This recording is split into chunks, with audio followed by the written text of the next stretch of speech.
parce que dans ce chapitre, on voit que finalement celui-ci était terriblement puissant. On comprend pourquoi il a pu être un amiral. Enfin, rien que pour le niveau du haki qu'il possède, franchement, je dis chapeau. Bon, alors sur ce chapitre, donc on voit le combat enfin de Luffy et Don Chinchao, qui a pas tellement duré. En fait, finalement, il a duré qu'un seul chapitre, en prenant, sans compter vraiment les cases par-ci par-là qu'on avait eu juste avant.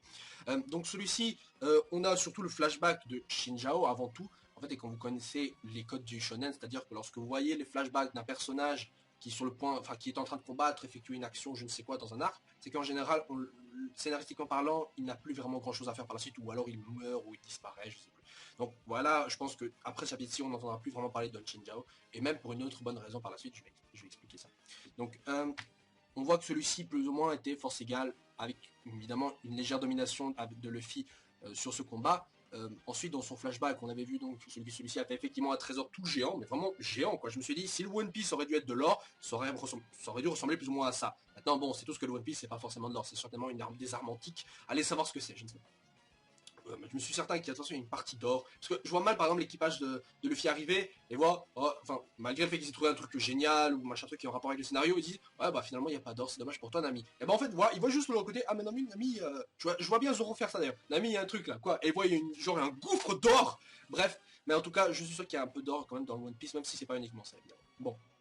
Alors, juste après ça, on voit que Don Chinchao, donc finalement, son surnom du fait qu'il a cassé, enfin brisé plus ou moins le continent gelé, machin, c'était dû à sa tête. Et on s'est tous gourés. Parce que, alors que, à la base, on pensait tous que Don Chinchao avait en fait une tête tout à fait normale, et qu'il avait une sorte de bosse qui était faite par Garp, et qu'il a fait perdre sa puissance au niveau de la tête. Et bah non! En fait, à la base, Don Chinchao avait une tête en forme de cône, ce qui explique d'ailleurs sa puissance au niveau, sa puissance perçante, parce qu'évidemment, vous savez, ce qui transperce mieux entre une épée et un marteau, c'est une épée. Donc, techniquement, si vous mettez le haki, un haki très puissant au niveau d'un point très pointu, même ce continent gelé, un truc qui fait je sais pas combien de kilomètres de largeur, aurait dû être brisé.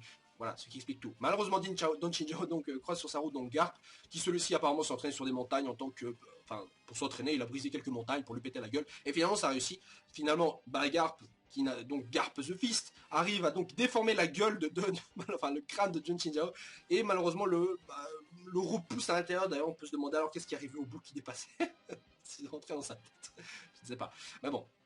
Un clash de haki très puissant donc, et Don Chinchao se retrouve donc avec la gueule qu'il a aujourd'hui, et c'est pour ça principalement qu'il aille Garp, et c'est pour ça je pense que maintenant qu'il aura remarqué que suite à la dernière attaque de Luffy, il a repris sa forme initiale, enfin la forme qu'il avait avant, je pense que celui-ci n'aura plus grand chose contre Luffy, et qu'il va même l'aider ou le remercier.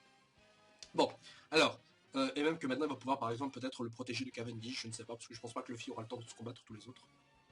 Donc Luffy le bat avec une terrible technique, d'ailleurs sortie du film, le film Strong World, avec le Thor, c'est-à-dire enduire d'électricité en fait son pied, vu que celui-ci ressent pas l'électricité, mais ça change pas grand chose. D'ailleurs, j'ai jamais vraiment compris cette attaque-là, il utilise de la foudre du ciel, enfin d'un cumulonimbus, alors que là, visiblement, il n'y en avait pas. Enfin, encore dans le film, je comprenais parce qu'il y avait des nuages, tout ça, machin. Mais là, je comprends pas pourquoi est-ce qu'il a réussi à faire ça. Je veux dire, il produit pas lui-même l'électricité, faut pas déconner non plus. Déjà, je trouvais ça un peu incohérent qu'il avait un point de feu, alors qu'il était techniquement sous l'eau d'ailleurs, enfin même dans une bulle, lors de l'arc des hommes poissons et tout, avec son Jet Hawk, machin truc là.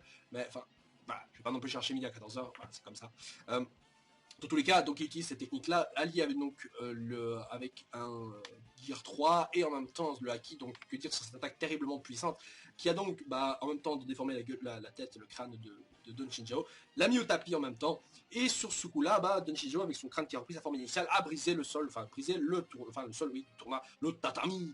Et donc le tournoi, je pense, va plus ou moins s'attembler, à moins qu'ils aient un gars qui a un fruit du démon de la réparation, je ne sais pas. Mais dans tous les cas, ce qui va se passer, c'est que donc le tournoi va être interrompu. Je pense à ce stade-ci, je vois pas l'intérêt de faire combattre Luffy tous les autres après. Franchement, je pense que ça ralentirait un peu la progression de l'histoire, alors qu'on voit que sur le chapitre précédent, les choses s'accélèrent. Si on reste un peu en train de stagner sur le tournoi, ce serait un peu dommage, et ça nous donnerait vraiment une image de ralentissement déjà que sur les précédents chapitres de l'arc les arcs précédents, c'était plus ou moins la même chose. Pareil dans l'animé. Enfin, soit.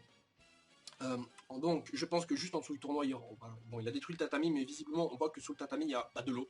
Il y a de l'eau, il n'y a pas un truc caché ou quoi, c'était pas donc un vrai cône avec autour de l'eau, c'est juste un tatami qui était sur l'eau, je pense. Enfin, de tous les cas, je pense qu'il y a quelque chose sous ce colisée qui est caché, et que finalement, c'est Luffy qui va le découvrir, et qu'à ce moment-là, il va s'enfuir, puisque de toute façon, à la fin de ce chapitre, il y a Burgos qui le reconnaît également. Alors, dans cet arc-ci, pour l'instant, on a deux Shichibukai, on a un amiral, on a les Mugiwara. Qu'est-ce qui nous manque? Il manque un Yonko. Et ce serait peut-être intéressant que Burgos informe, je ne sais pas comment, que Luffy est sur, que Luffy t'adresse Rossa, et que Barbonan se dit, ah putain, je vais y aller, ou un truc comme ça, pour foutre encore plus le bordel, parce que dans One Piece, plus c'est le bordel, plus c'est sympa. Bon, alors on voit sur la fin donc évidemment que les autres, Cavendish, Bartholomew, tout ça sont prêts à le buter. On voit même d'ailleurs le petit, comment il s'appelle l'autre là, mais j'ai oublié son nom tellement il m'a sorti par les trous de la tête parce que bon, ce personnage là, je veux dire, je comprends le but de One Piece de faire amener des persos qui étaient peut-être méchants pour le transformer plus ou moins en gentil, mais, faut pas déconner quoi. Et cet homme-là donc s'appelle Bellamy. Donc Bellamy qui justement avait eu une proposition, donc c'est-à-dire le fait de se débarrasser donc de Luffy pour pouvoir plus ou moins se faire pardonner de Flamingo, qui reconsidère sa position et qui puisse le rejoindre. Mais je pense pas qu'il va le faire finalement parce que techniquement Bellamy il est revenu, il a un peu changé même s'il reste un peu le sadique plus ou moins qu'il était, il reste quand même un peu plus, il devient un peu plus gentil. Hein, il devient plus ou moins gentil. Et, euh, et à ce point-là, on peut pas vraiment l'en vouloir de pas le faire. On voyait qu'il avait limite des remords en voyant sa gueule qu'on lui avait annoncé ça. Donc je pense que le Luffy finalement va se barrer donc du tournoi, va se tirer de là et voilà, parce que les autres vont certainement lui dire qu'il y a un piège, de la même manière que les autres pirates aussi vont se barrer. Peut-être que John Chijao d'ailleurs à ce moment-là, vu qu'il aura changé, il deviendra gentil, il dira je le retiens, Luffy-kun, vas-y, casse-toi. Enfin bref, bon. Donc ce chapitre donc qui conclut ce combat et qui donc nous permet donc d'avancer plus dans la progression scénaristique et narrative de l'arc en lui-même et plus uniquement de ce petit tournoi. Bref, on se retrouve donc la semaine prochaine pour, j'espère, de nouvelles aventures bien comiques et plus d'action d'ailleurs. J'attends l'action, j'attends vraiment l'action. Euh, sur One Piece, bref. À la semaine prochaine. Salut les gens. Zou